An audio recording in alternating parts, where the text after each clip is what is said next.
नमस्कार। आप सभी का स्वागत है किस्से और कहानियों में टेल्स फ्रॉम द हार्ट। आज हम गुरुवार के दिन भगवान विष्णु के 108 नाम लेने से भगवान प्रसन्न होते हैं, इसलिए मैं आज आपके लिए लेकर आई हूँ भगवान विष्णु के 108 नाम। चलिए शुरू करते हैं। ओम श्री विष्णवे नमः। ओम श्री परमात्मने नमः। ओम श्री विराट पुरुषाय नमः। ओम श्री क्षेत्र क्षेत्राज्ञ नमः।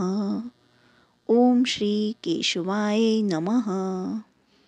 ओम श्री पुरुषोत्तमाय नमः।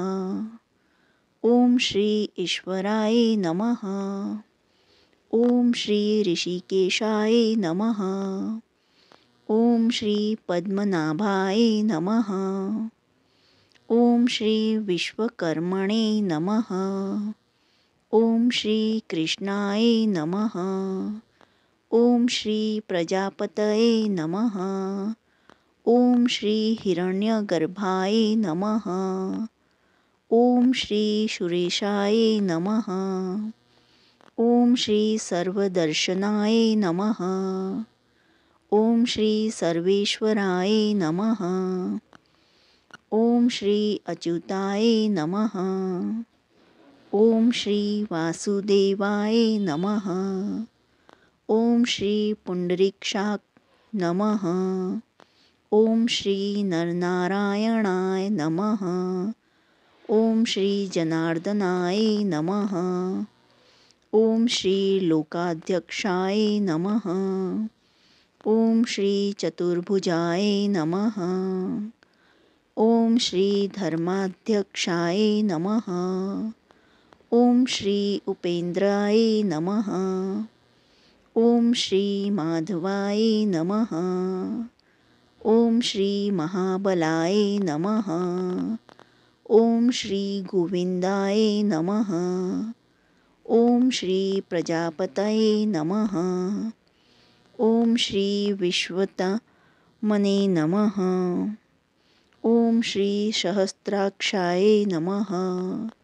ओम श्री नारायणाय नमः। ओम श्री सिद्धसंकल्पाय नमः। ओम श्री महेंद्राय नमः। ओम श्री वामनाय नमः।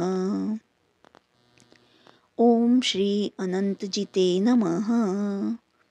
ओम श्री महीधराय नमः। ओम श्री गरुड़ध्वजाय नमः। ओम श्री लक्ष्मीपतये नमः। ओम श्री दामोदराय नमः। ओम श्री कमलापतये नमः। ओम श्री परमेश्वराय नमः। ओम श्री धनेश्वराय नमः।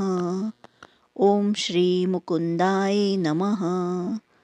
ओम श्री आनंदाय नमः। ओम श्री सत्यधर्माय नमः। ओम श्री उपेन्द्राय नमः।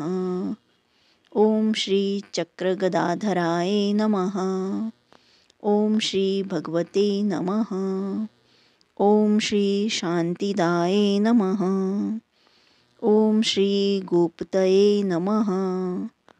ओम श्री श्रीपतये नमः। ओम श्री श्रीहरये नमः। ओम श्री रघुनाथाय नमः। ओम श्री कपिलेश्वराय नमः। ओम श्री वाराहये नमः। ओम श्री नरसिंहाय नमः। ओम श्री रामाय नमः। ओम श्री हयग्रीवाय नमः। ओम श्री शोकनाशाय नमः। ओम श्री विशुद्धात्मने नमः। ओम श्री केशवाय नमः। ओम श्री धनंजयाय नमः। ओम श्री ब्राह्मण प्रियाय नमः। ओम श्री श्री यदु श्रेष्ठाय नमः। ओम श्री लोकनाथाय नमः। ओम श्री भक्तवत्सलाय नमः। ओम श्री चतुर्मृते नमः। ओम श्री एकपदे नमः। ओम श्री सुलोचनाय नमः। ओम श्री सर्वतोमुखाय नमः। ओम श्री सप्तवाहनाय नमः। ओम श्री वंशवर्धनाय नमः। ओम श्री योगिने नमः। ओम श्री धनुर्धराय नमः। ओम श्री प्रीतिवर्धनाय नमः। ओम श्री प्रीतिवर्धनाय नमः। ओम श्री अक्रूराय नमः। ओम श्री द्वः स्वप्नाय नाशाय नमः। ओम श्री भूभवे नमः। ओम श्री प्राणदाय नमः। ओम श्री देवकी नंदनाय नमः। ओम श्री शंखभृते नमः। ओम श्री सुरेशाय नमः। ओम श्री कमलनयनाय नमः। ओम श्री जगद्गुरुवे नमः। ओम श्री सनातन नमः। ओम श्री सच्चिदानंदाय नमः। ओम श्री द्वारकनाथाय नमः।